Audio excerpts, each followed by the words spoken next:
Welcome to Tracy Erin Talks, where functional medicine meets personal development. You want to be living your best life, but the overwhelming amount of health information out there is confusing, and the way you think about yourself is keeping you stuck. You know you are meant for more. As a women's health specialist, my aim is to simplify and equip you with the tools you need to be beautifully balanced from the inside out.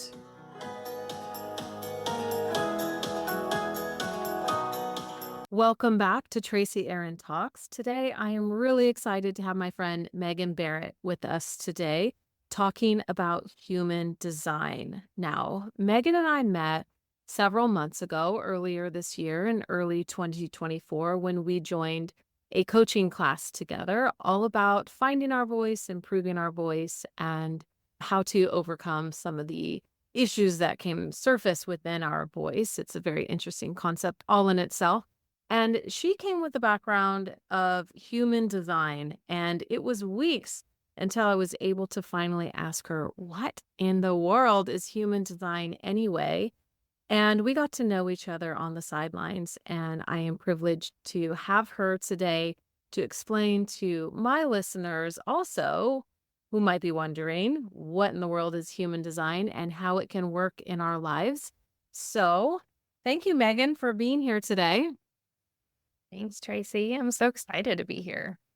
Yeah, I am really excited about this topic because to me it's very mysterious, very intriguing, and I feel like it holds some potential keys to be life-changing, and any tools that we can put in our tool belt to help improve our lives across the board, I am all for. So, before we dive into human design, why don't you tell us a little bit about yourself? Absolutely.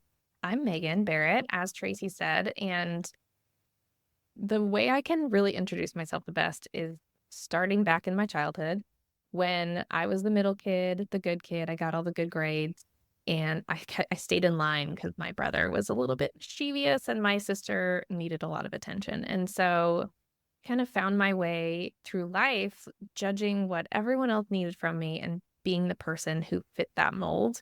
And what happened was I became very good at people pleasing. I became very good at doing everything that everyone else needed from me. And I learned that it wasn't okay for me to listen to myself and my inner intuition and what I actually needed, which was great for survival as a kid, not so great for adulthood and my health. So, long story short, I now have 3 children and have been on kind of a circus of a health journey of my own. And in the process, have learned about human design. And I use it as a tool to help me pay attention to what I need, what is right for me, instead of, all the noise outside of what somebody else needs from me and how I can help everyone else, which is great. I love helping other people. And I think naturally, because of my background and my childhood, I'm always going to be someone who's looking for ways to meet other people's needs. And that can be a gift.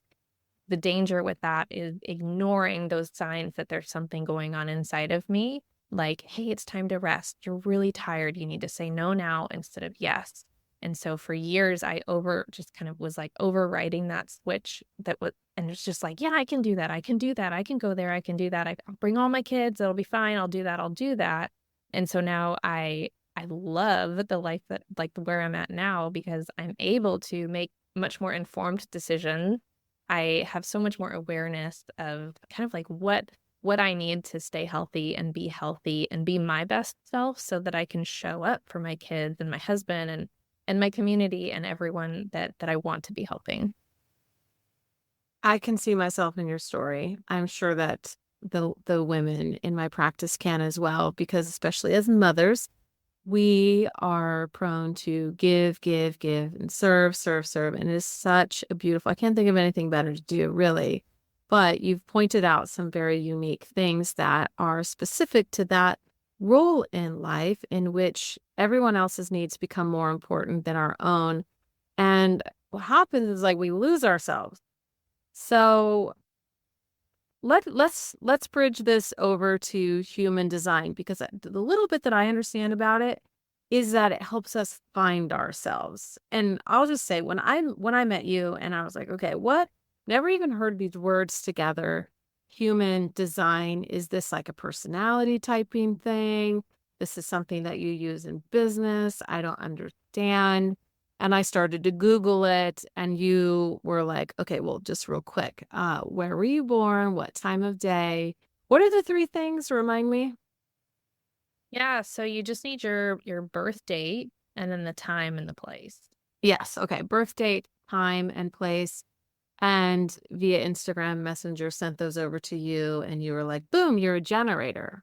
And I was like, no idea what that means. But I will say I remember being in the middle of trying to make a decision. And what was that decision? Let me see if I can remember that. But I remember you saying, okay, you're a generator. You need to be passionate about something in order to get fully behind it. So if you're kind of like not feeling it, or it's just a maybe, then that that's a no for you. And that clarity alone, all of a sudden I saw like my past unfold before me with that new lens on. I was like, everything in my life that I'm excited about actually flourishes. And it started to make sense why the way I feel about something can actually be a driver for me and not something to ignore. So for me, that's where I was like, maybe there is something to this human design, because this particular decision, I can't remember what it was exactly that I was struggling with. It gave me a new lens of like, if I am this way, and it's not like I can change the place that I was born, the day I was born, and the time that I was born. So this feels like it's something that was set. Then how do I lean into this? How do I understand more about this? And I was like, Megan, we got to talk on this podcast, and I want you to teach us all about human design. So, from a real, like, give us the 101 human design for dummies intro. What is it, and how did you first find it? I found it years ago, and like many people, look up my birthday, I look at my birth certificate to find the time I was born, and I plug it in, and I see this chart in front of me with all these shapes and lines, and I just like shut the computer. I was like, I can't, I can't do this right now. This is so overwhelming. And many people have that situation. And so it wasn't until a year or two later that I was at a place where I really felt like I could open that back up. I looked at like all my kids' charts, I looked at my husband's, and I just started learning some of the basics. And I learned that I'm one of the rarer types. I'm a manifester, and I started learning, what does that mean? So similar to what you were learning about being a generator, there were things about that type that really felt like, oh, wow. Yeah, that's totally true. And I just wasn't even aware of it. And so human design is a system that helps us know how we are designed. And so it doesn't mean this lines up exactly how you're living, because we can really live off our design. So as a generator, my husband's a generator, my oldest daughter is a generator, and we talk a lot about, generator conditioning is doing a lot of things for other people just because they want you to do it, not because you love it. Or maybe you start something because you loved it and all of a sudden you don't anymore. And as a generator, the pressure is, well, I have to finish it because I have the energy, like I can do it. So I guess I have to do it. And really, what's more in line and in alignment for a generator is to not do it, to find a way to be like, I really need to follow that feeling inside, that excitement. And so there's these different pathways, and I like to see it as it's always a choice. It's like, do you want to live kind of according to a kind of there's a lower expression of each of the different parts and pieces of your chart, and there's a higher expression. And so I love the fact that there is kind of a path towards growth and towards self-development and improvement and even like awareness. And so there's like a million different parts and pieces to the chart, and you don't have to know every single thing about your chart. as long as you know your strategy and your authority, if you can start living according to those two pieces, everything else is going to fall into place. And so it's kind of freeing, I think, for people to realize that, because you see this chart in front of you, and we can put a link in the show notes for where people can get your free chart. But it may feel like, wow, that looks really complicated. I don't know how to use that. But, if you just keep in mind you need your strategy and your authority, and once you can start living into that, everything's going to fall into place for you. And so you mentioned some other personality tests. I also really love the Enneagram because it also gives you a path towards for growth. So I love those signs. It's or the charts that have the numbers on the outside. And it's growth path, stress path. And so for each number you are, if you can figure out, oh, I'm kind of living into this number, I need to really, in order to grow, I'm going to feel like I'm living into this number. And I love personal growth, self-development. I love all of the things. And so for me, any personality test that I really use is going to have path like that, because I always want to be growing. One of the differences I see in the Enneagram and human design is the Enneagram, you take a test and you answer based on just how you're kind of feeling that day. So I can get a different number on any given day for the Enneagram. It's like I was a 1, and I think at one point maybe I was a 9, and then I was a 6, and now I'm a 1 again. And so it's kind of like, how are you feeling and what's going on in your life? And it can kind of vary. And some people really love it and it really works for them. And some people are like, I've never felt like the Enneagram works for me. And so, like you said earlier, the more tools we have in our toolbox, the better. And so there are days where I'll be like, I'm really feeling the Enneagram 1 today. I'm feeling kind of perfectionistic, and I need to lean into the growth path there. And other days I'll be really struggling being a manifester. My husband and I have the language for all the different things, and it helps us understand each other better. It helps us communicate better. So there are 5 types in human design, and we can go into those if you want to, or I have a free guide that I can share with your people, whatever direction you want to take this, Tracy. But Let's go in. design is Let's just go into super it. freeing. Yeah. Let's share how the listeners can get the free guide, but let's go into how many types are there and what are the differences between them. Yes. So there will be a link in the show notes for the free guide. And I don't have the URL in my brain off the top of my head. Otherwise, I would tell you. There are 5 types. There's manifestors, generators, manifesting generators, projectors, and reflectors. And the generators and the manifesting generators make up about 70% of the population. Manifestors are about 9%. Projectors are 22%. And reflectors are 1%. So most likely you have a lot of generators and manifesting generators around you. Maybe a manifestor or 2, probably some projectors, likely not very many reflectors, because it's 1% of the population. And the way that I love to talk about the 5 types is how everyone's designed to work together. Some of the personality tests out there, it's okay, here's your type, and you're in a little box, and that's you. But it's that's kind of where it ends. Human design, it's well, they all work together. So manifestors are the people who start things. They initiate projects. They initiate ideas. They kind of have so I'm a manifestor. We have this kind of urge inside, and we don't always know how it's going to end. So it's kind of scary and kind of vulnerable. But we just know we just have to talk about it. We have to get this out. We have to share whoever we need to share it with. We initiate and we inform. That's the manifestor's job.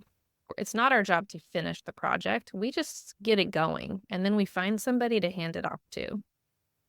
Like a generator. A generator has the energy, it's the biggest battery in the whole chart generators have defined. And so they have this energy to keep going, kind of like Energizer Bunny type energy, but only if it's exciting to them, and only if it's something they're oh my goodness, I really want to do this.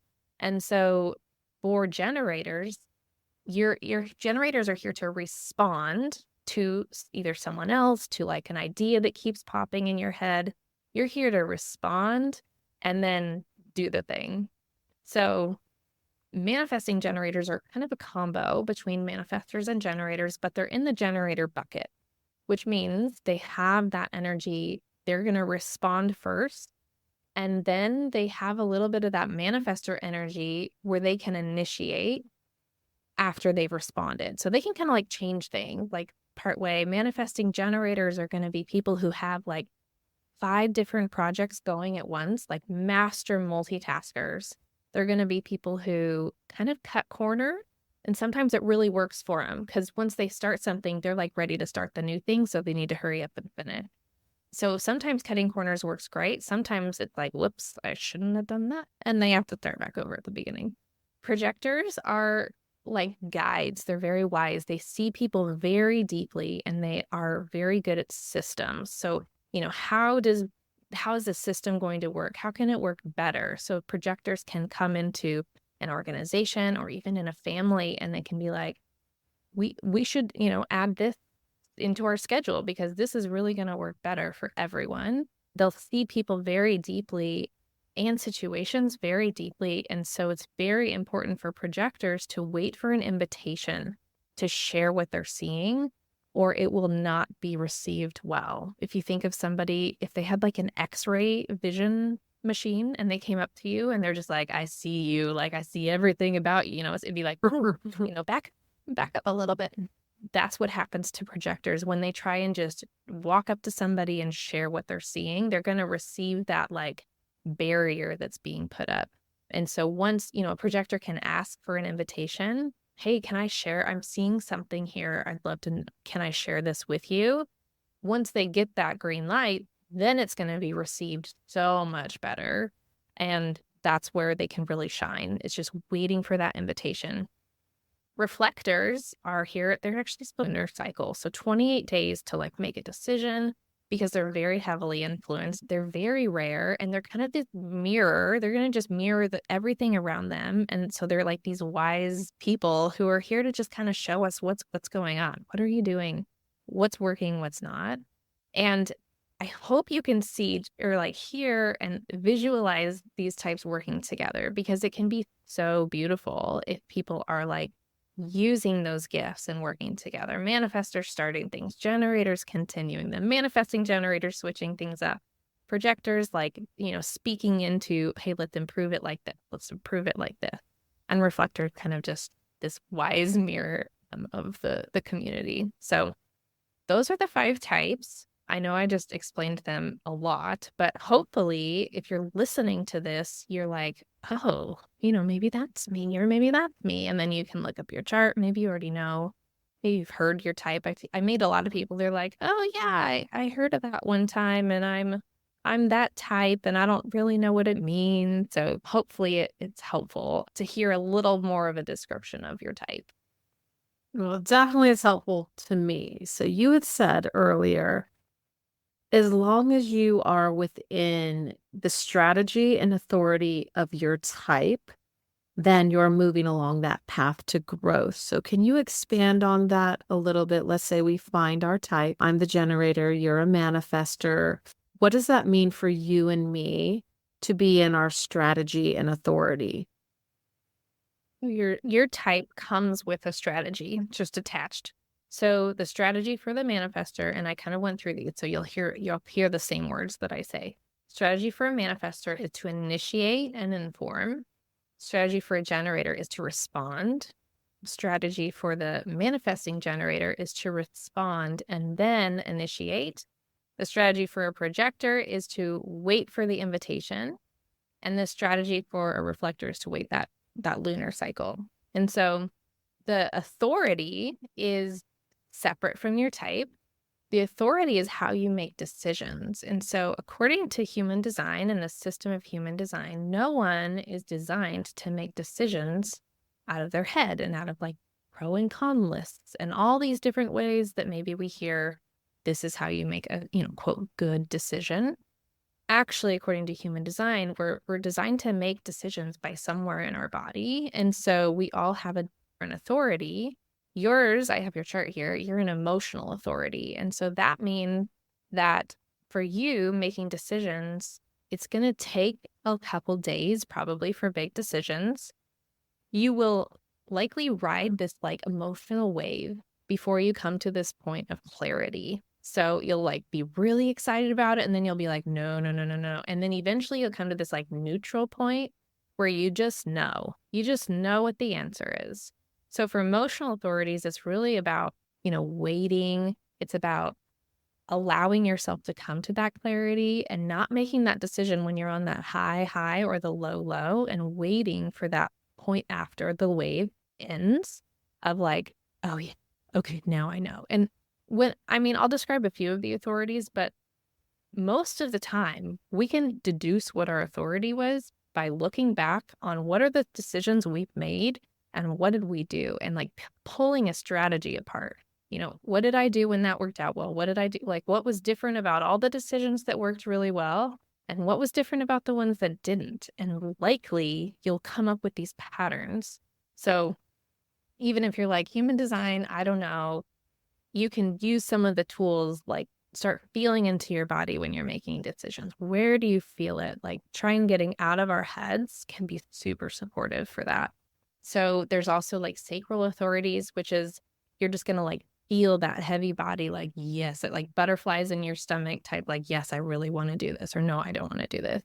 The spleen is more like quiet. It's like more intuitive, like almost like spidey sense. Like you just kind of know. You just know.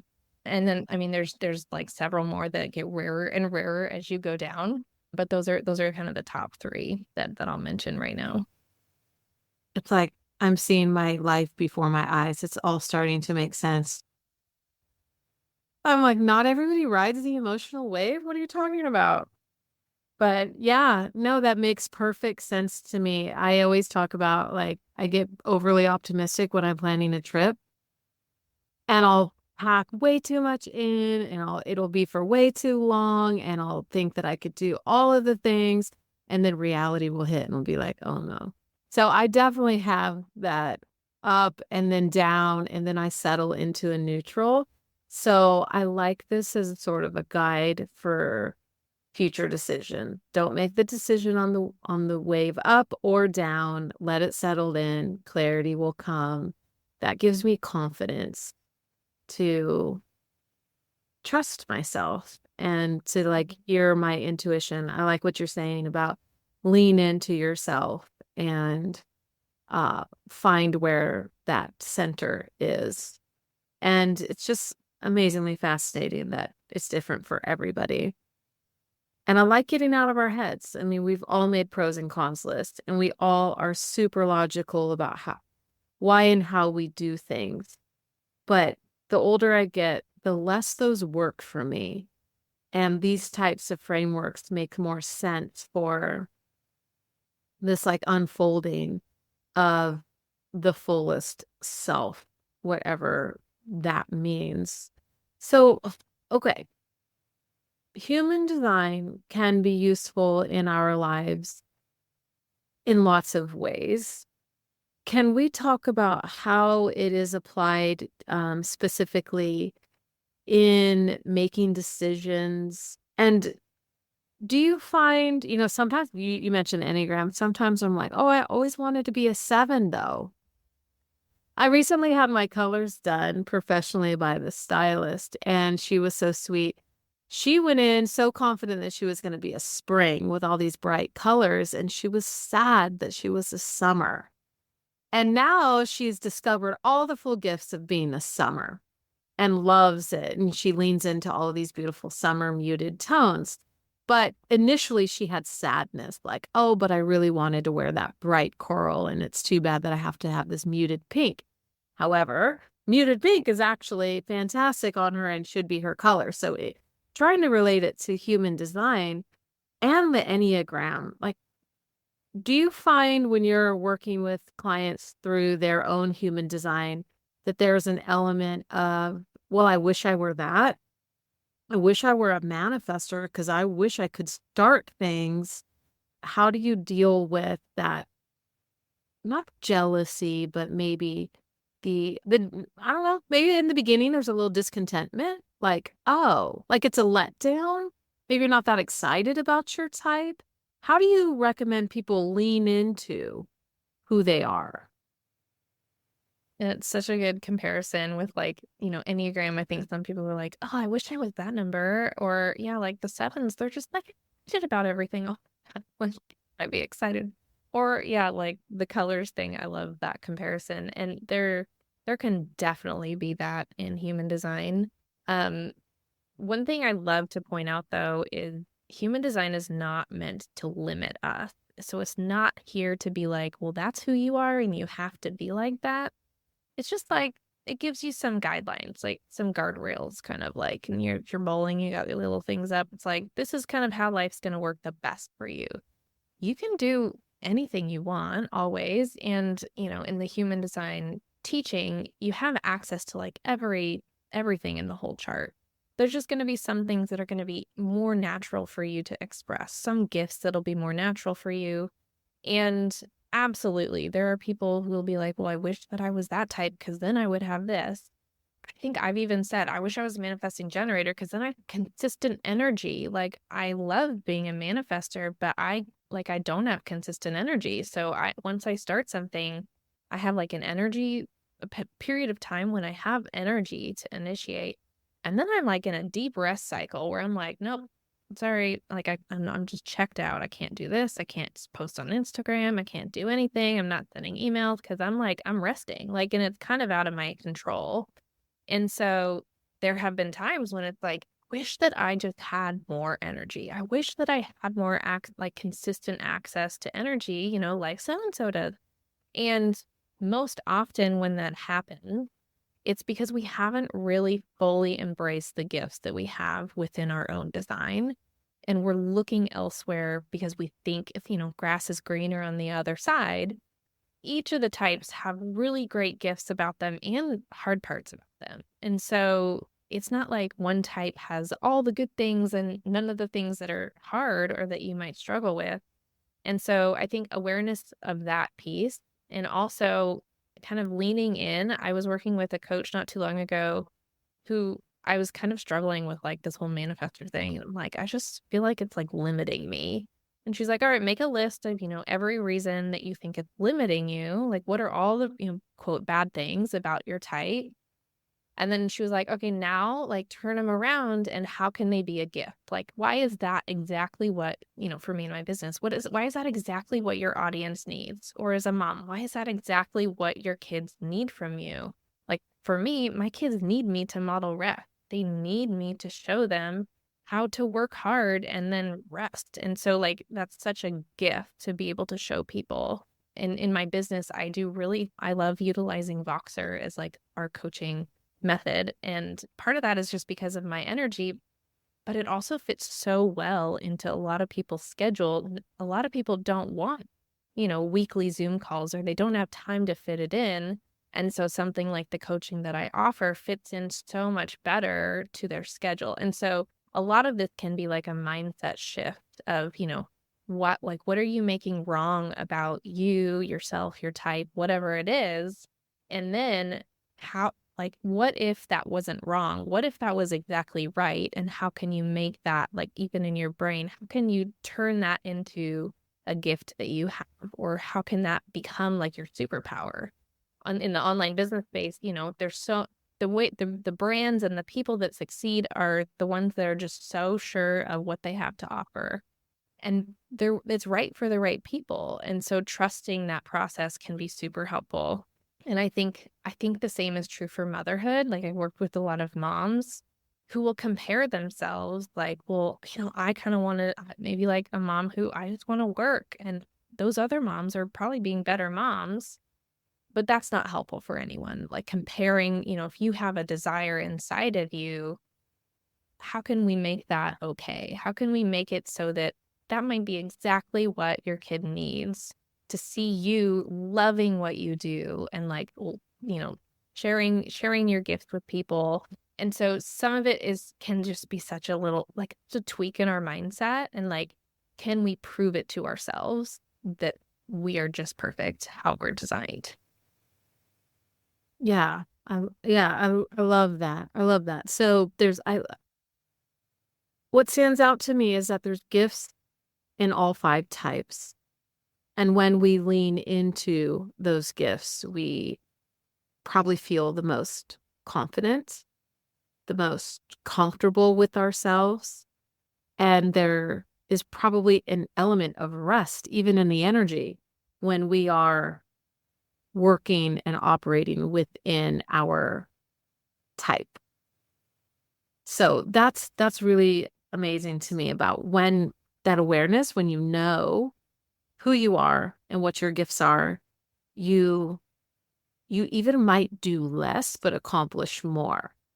It's like the 10x idea where doing the right things for you can catapult you rather than getting stuck in some of the busy work of details or whatever. If you're a bigger picture things, if you're constantly getting bogged down in the details, but you're a manifester, you probably start to feel a lot of dissatisfaction if you're not creating something new. So as a manifester, you think, right? Is a manifester the creator, initiator? Yeah, that's probably where you feel most alive, where you've got a new idea going. Yeah, I like what you said about not comparing yourself. So sometimes it probably can feel like, oh, I don't want to be the type who just finishes other people's ideas. It feels not exciting when there's supposed to be excitement for a generator. But there is good things in every single part of that. So I mean, yeah, one go thing I'll ahead. say about the generator is my husband's a generator. He's like an inventor. Like, he's inventing this product. He's not like a manifestor didn't tell him like you need to go do this thing. It's like he's responding to an idea that he's had for years. And so it can be like that. It doesn't have to be like, somebody tells you you have to respond to somebody else and you have to go do what they want you to do. Like, generators can be amazing entrepreneurs. They can do amazingly innovative things. It just might be like an idea, or maybe what happened was, sometimes this happens, manifestors, like, maybe like a manifestor launches a new product and nobody signs up. But the idea then gets planted in somebody else's brain that they want to take that and run with it in a different way. It's like, it doesn't have to be quite as like black and white as like, I say, Tracy, I want you to continue this work I started. It doesn't have to be quite like that. Gotcha. It can be like manifestors, there's no guarantee that like, every product that I launch will be extremely successful. It's like, this needs to get out there for some reason, and I don't always know why. And so it's kind of this like blind trust on the manifestor's part of, I'm doing this thing. It might be, quote, successful. It might not. There's some reason, that it needs to get out there. And maybe it's for somebody else to just get the idea and run with it. Yeah, I love that. Thank you for clarifying that. That makes more sense to me.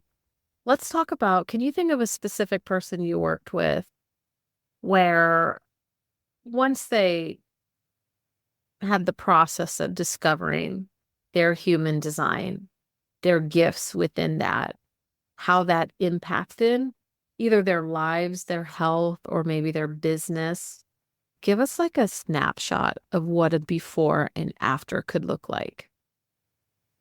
Oh, yeah. Okay. So I worked with a client. Her name's Kylene, and I talk about her a lot because her story is really fun. She was a manifestor too. And before we started working together, she had her own business, and she kind of did all the things. Like, she checked the boxes. She had a podcast. She posts on social media. She was a coach, and she did all these things. But in her words, she just had this fear of being seen.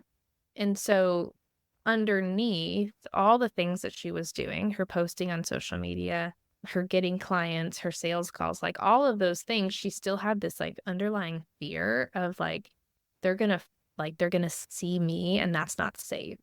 And so I mean, human design is one of the tools that I use in my toolbox with my clients. I also have like some really cool subconscious reprogramming tools. And so I love to combine the two. And so with her, it was really, we could use the fact that she's a manifester and she's here to really initiate and not actually care what anybody else thinks. And because she had that, like, oh, but what if they're mad at me? Like, what if they do, because she had those thoughts and beliefs, it was really this red flag, like, we've gotta work on that because that's not the way she should be feeling when she's out there putting herself out there. And so we used these really cool subconscious reprogramming tools, and we were able to clear out some of these. She had some events in her life where she was very much, you know, showing up online, being vulnerable, and then some really kind of traumatic things had happened to her. And so her brain had these things linked. Like, okay, if you're out there showing up, something bad is about to happen. And so our brains are, really smart like that. They like making patterns. They like connecting things, and sometimes it's helpful and sometimes it's not. And so for her, we were able to detach those things. So, help heal all the inner stuff that was going on with her. And I checked in with her just a few months ago, and she was like, I don't even care. Like, just don't care if people like what I'm saying. I'm going to do it anyway. Like, it was very much like, yes, that's like how you need to be showing up.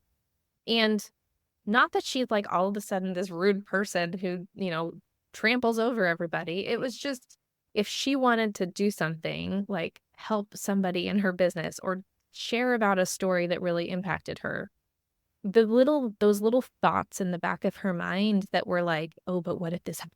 Like, what if that happens? Don't say that. Don't say it like that. You need," those little voices that we all have. They were just like they were gone. And so she could show up and feel more confident. And that allowed, her business was like booming, which had never been that successful. But people read, people can tell these things if we're showing up online and we're kind of holding back, people are going to hear that, or they're going to see that, or they're going to like pick up on, something's not quite right, and they might not sign up to work with that person. Versus if you're just fully you and you feel authentic and you're living the life that you're here to live and you're sharing these things that you're passionate about, people are going to be drawn to that too. And so that's kind of really the pathway that I see this really benefiting people, whether this is like you're a mom and you just kind of want to rediscover yourself, even just in your family dynamics, and like, what is my role as a mom? Like, if it's not to pour out until I'm like beyond empty, like how do I survive and live myself and fill myself up? Or you're an entrepreneur and you're putting yourself out there in that way, human design can be super helpful. And I mean, I don't even know if we have time to talk about like motherhood and parenting kids based on their human design, because that's just a whole other rabbit hole. But it's been extremely helpful for me with my 3 kids, knowing their human design, even just their types, and having that awareness of, oh, that's why they're like that, Oh, okay, I get it now, instead of, why can't they be like their sister? Or like, well, they're, just taking away that comparison for ourselves, comparing ourselves to other people, expecting us to be different. And then the other way, like, why can't they be more like me? Like I do things like this. Why can't they just be more like me? Human design helps so much with just like, there's no comparison because everyone has their own unique type and there are gifts to every person's design. Yeah, for sure. Yeah, that's amazing. What else do you want us to know about human design? What else stands out to you as something like, if there's one big takeaway, what would it be? For me, I think the thing that would have been really nice to know before I did was that I wasn't designed to just continuously go, go, go. And I really needed a period of rest. And so I think like the idea of burnout and human design, those two things go very well together. So if you are someone who you're a generator or manifesting generator, you also can burn out. it just looks a little different because you do have that battery like we talked about, but you have to listen and, like, do those things that are really drawing you in and, like, lighting you up as you think about them. And you will reach burnout if you're a generator or manifesting generator by just doing all the things for everybody else. So that can be people pleasing, that can be, well, I have to, I started this project, so I have to finish it. That kind of idea, that kind of like thinking. And so I think the idea of if you're a generator, manifesting generator, leaning in, paying attention, like, is it something I really want to be doing? And if, like, there are times in our lives where we may have a job where you don't love every minute of it, right? And so rather than, quit everything and that's fine. You can go find a job you love. And you can also, if you're at a period where you just have to stick with whatever you've got and it might not be what you love, you can refill that battery tank like after you're working.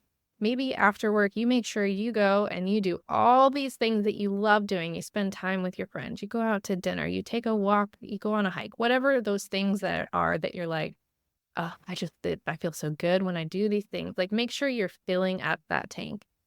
And then for the manifestors, the projectors, and the reflectors, those are the people who don't have that access to that consistent battery like energy. And so manifestors are going to be having a lot of energy, and then we need a big old rest period and honoring that and making that okay. Projectors are just, you may have a lot of energy, but be aware that you're not trying to keep up with like the generators and the manifesting generators and the reflectors too, like allowing yourself to rest, allowing yourself to take time. And so I think like the overarching theme there is just like awareness of what your body is saying when it comes to burnout and energy. And like, are you pushing past that point?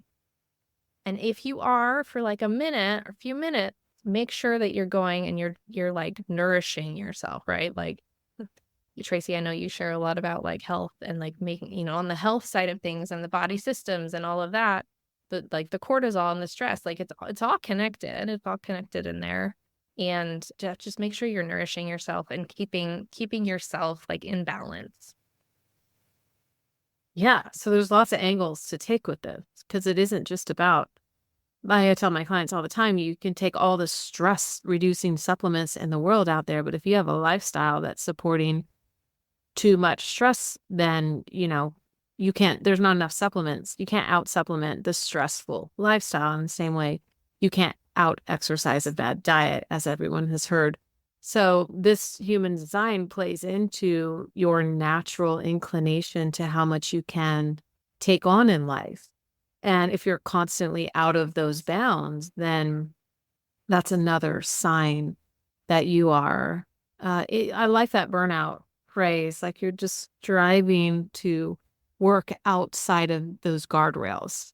And that will always produce some measure of being stretched too thin, feeling uncomfortable. It's probably where we begin to lose ourselves. And it can be a domino effect. And then that's when clients come to me and we put those pieces back together. I too love multiple tools in my tool belt because there's not one way to get there. And so this is fascinating to think about how your human design can play into people being their most relaxed self. And that doesn't just mean sitting around. That means feeling into that place in life where there's ease.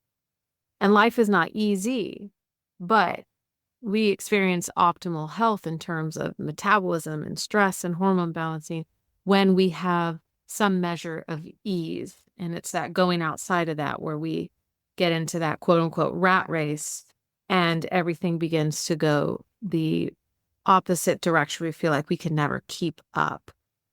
So this is really, really fascinating. So if people know these three things, where they were born, the day they were born, and the time they were born, they can access their free chart, find out which type they are, and you have a free guide for us so that we can learn a little bit more about that.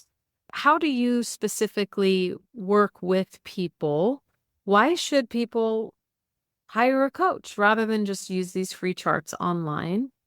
And tell us more about where we can find you and exactly the type of work that you do. Yeah, and excuse me. So, if you love learning, so there's so much more to human design.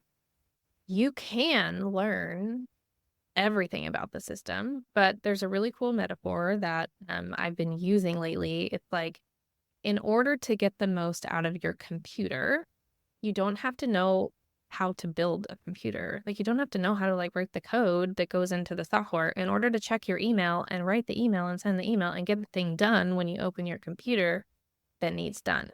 And it's very similar with human design. You don't have to learn everything. You might want to, and that's great, but you don't have to. And so I have spent so many hours going through like certification programs and learning so much about the human design system. It's like I know how to tell you how to use it the best. And if you come to me and say, this is like I'm having this situation, whether it's, I mean, I love helping entrepreneurs. I also love helping moms with their families and communication.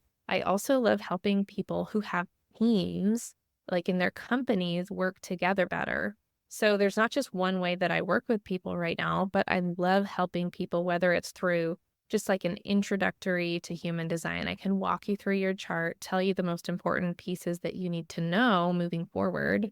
I can do connection charts, which is where like you have one person's chart and another person's chart, and you see where there might be conflict, like where might there be some problem that are just there that you just know about. It's not that you're doing something wrong. It's just kind of this like energetic situation that's going to happen.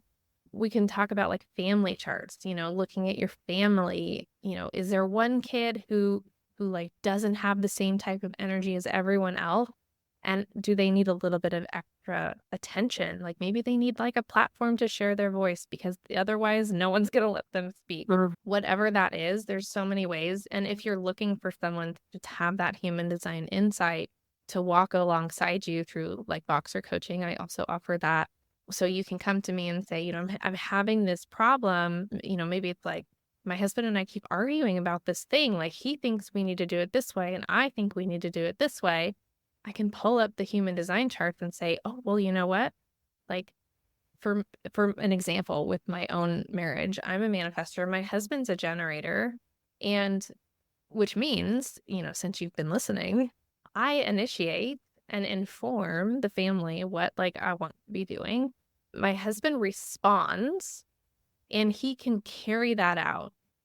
Now that we have that language and the understanding of human design, things work so much better than if I were to expect, like, fight the urge for me to like initiate and be like, no, let's do this. Like, in some cultures, and like, I'm a Christian in the church. It's like, the man is the leader of the household. He needs to be the initiate. There's so much of this cultural messaging. And if I didn't find human design and I were to like, oh, I have to sit back and my husband needs to be the one who's leading and like initiating everything, we would have a lot of conflict. Like he wouldn't feel, it wouldn't be the most natural thing for him. It would be like me resisting this urge inside of me to say, hey, I want to go on a vacation. And him being like, great, I'll pack all the bags. Like that's a really great teamwork situation. And all the different, combinations of the different types can work so well together if we're really living into the way we're here and designed to operate. So there's a few ways, but I'll put like my Instagram. I'm at it's Megan Barrett, redeemingrootscoaching.com. So I'd love for you to find me, and I'll put that link to that free guide below. That's perfect. I have 7 people who live in this house, and I'm definitely going to be looking up all of their types after this because I want to know how we can operate a little bit more smoothly. It's funny because it will probably be enlightening. Like you said, you work backwards.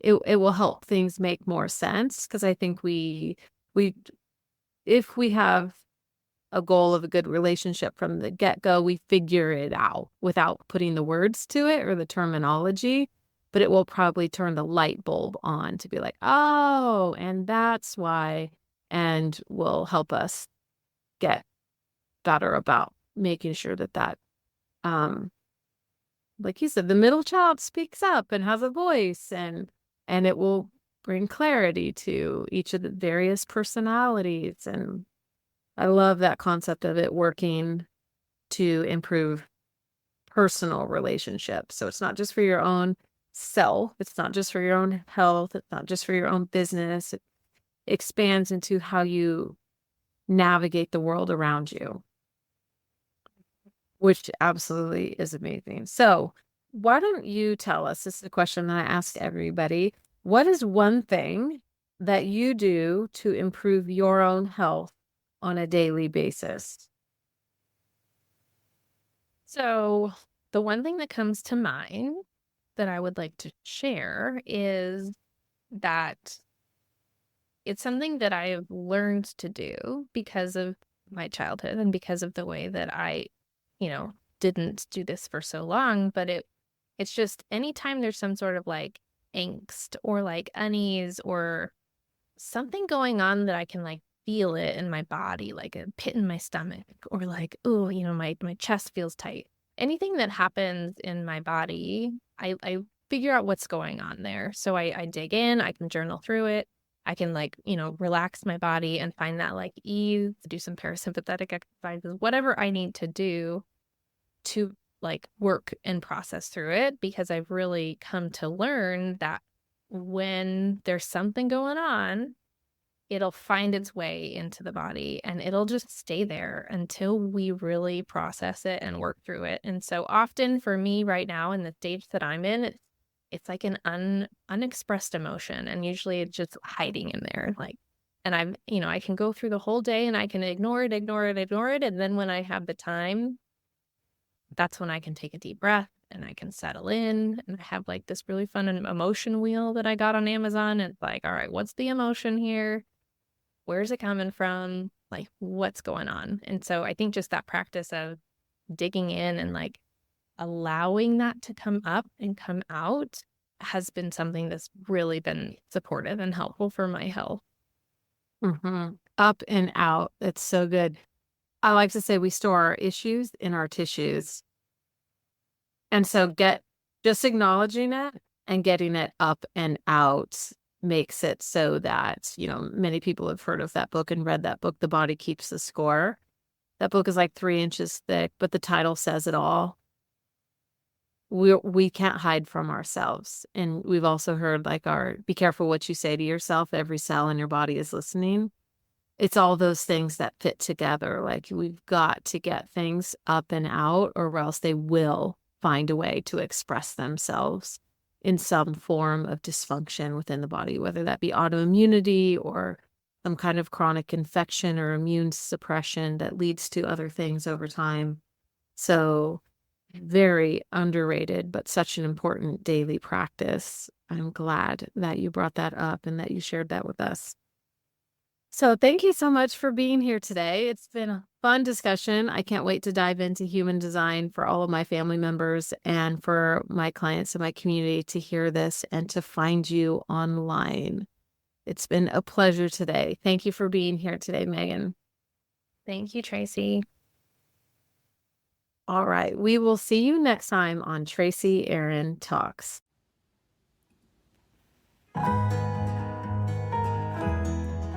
Thank you for joining me today on Tracy Erin Talks. I hope you found today's episode enriching to your life. If you enjoyed today's content, would you consider subscribing to the podcast and leaving a review? That simple act helps this podcast get into the hands and ears of many more women just like you. Remember, anything you want and do not yet have will require a new set of beliefs, thoughts, actions, and a new you. I am honored to be on this journey with you as we wholeheartedly pursue true health and wellness in mind, body, and soul.